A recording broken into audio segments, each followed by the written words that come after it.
Hello বন্ধুরা, কুমকুম কিয়ান ফ্যামিলির আরও একটি ভিডিওতে তোমাদের স্বাগত। আজকে আমি তোমাদের সঙ্গে শেয়ার করছি আমার ছেলের অন্নপ্রাশন। তোমরা টাইটেল আর থাম্বনেল দেখে নিশ্চয়ই বুঝতে পেরেছো কিয়ানের অন্নপ্রাশনে কি করেছিলাম, কি করিনি সেই সব তোমাদের সঙ্গে শেয়ার করব বলে ভিডিওটা দেয়া। ও কিন্তু বড়বাবু সেজে বসে পড়েছে। ওকে একটা ঘিয়ে কালারের পাঞ্জাবি আর পরানো হয়েছিল, আর গলায় একটা রজনীগন্ধার মালা দিয়েছিলাম।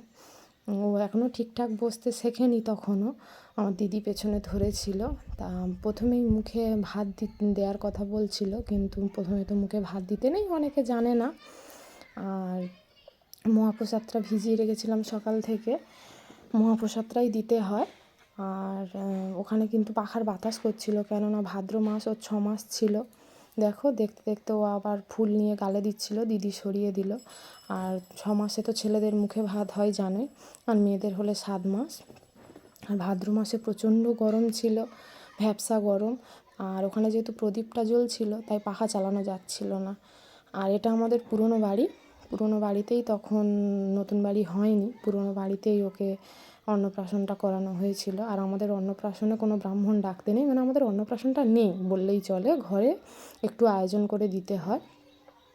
তা ভাবলাম সেই যখন ঘরে আয়োজন করা হবে তা কিছু অন্তত একটু করা যাক বলে বেশ মানে কয়েকজন লোককে নিয়ে আর করেছিলাম। আমি ওখানে দেখো বাটিতে থেকে চামচ দিয়ে মহাপ্রসাদটা তুলে দিচ্ছিলাম, দিতে ওর দাদা ওকে খাইয়ে দিয়েছিল।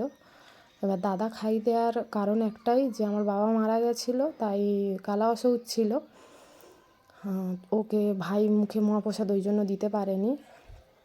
ও যখন হয় 9 মাস পেটে, তখনই আমার বাবা মারা গেছে, তাই জন্য ওর দাদা ওর মুখে মহাপ্রসাদ দিচ্ছিল। ও তো খাবে বলে খুব আগ্রহ হয়েছিল। জানোই তো বাচ্চারা সব 6 মাস দুধ খাওয়ার পরে যে কোনো জিনিস খাওয়ার জন্য আকুল হয়ে ওঠে, কিন্তু তো আদপেও অতটা খায় না। ওর দাদা খাইয়ে দিয়ে দেখছিল ও ঠিকঠাক খেয়েছে কি না। আর এদিকে আমার বড়মশাই সকলকে ভিডিও করে দেখাচ্ছিল, কেননা একটা মেমোরেবল দিন, স্মরণীয় হয়ে থাকবে তাই। আর আমার দিদি ওগুলো সরিয়ে দিয়ে প্রদীপটা নামিয়ে দিচ্ছিল। এদিকে জেঠু ধুতি লুঙ্গি পরে বসে আছে, সাদা গেঞ্জি গায়ে, ওটা ওর নিজের জেঠু। এবারে সোনা পাপার সামনে ধরানো হবে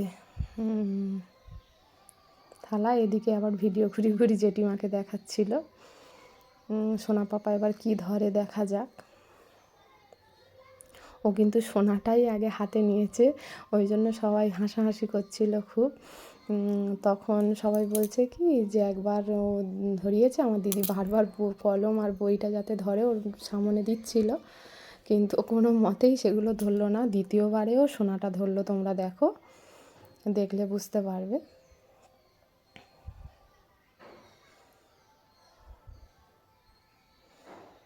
ওগুলো সরিয়ে দিয়ে ঠিক কিন্তু ও সোনাটাই ধরলো, তাই জন্য আর দিল না, এবারে রেখে দিল।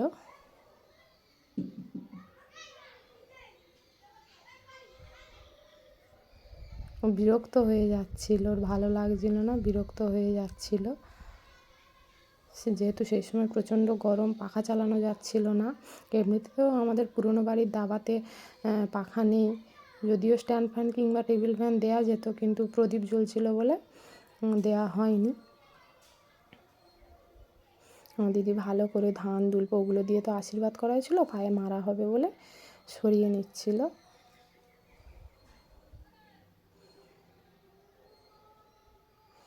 ভালো করে পরিষ্কার করে নিচ্ছিল, যেহেতু পা মারা হবে ওই জন্য। এইবারে ওর জন্য যে পায়েসটা করেছিলাম সেটা মুখে দেবে। ওকে ওর দাদাকে বারবার বলে দিচ্ছিলাম যে অল্প করে তুলে দিস বাবু, যেহেতু ও তো ছোটো, এখন গাল ভর্তি করে খেতে পারবে না, নামমাত্র অন্নপ্রাশনে নামমাত্র একটু মুখে ছোঁয়ানো হয়। সে খাবে বলে গালও হাঁ করছিল। ওর দাদা মনে করছিল হয়তো পায়েসটা গরম, তার জন্য ফুঁ দিচ্ছিল জুড়িয়ে যাওয়ার জন্য। বেশ নিল কিন্তু বড় করে গাল হাঁ করে, কিন্তু আবার বার করে দিচ্ছিল।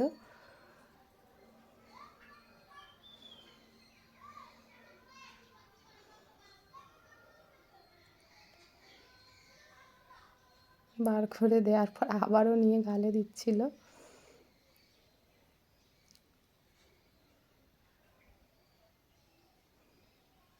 এবারে একটা ভাত গালে দেবে, তার জন্য দিদি বলে দিচ্ছিল যে বাবু তুমি একটা ভাত নিয়ে হাতে চিপে দোলে ভালো করে দাও। তাই সেও দিদির কথা মতো তুলে হাতে চিপছিল।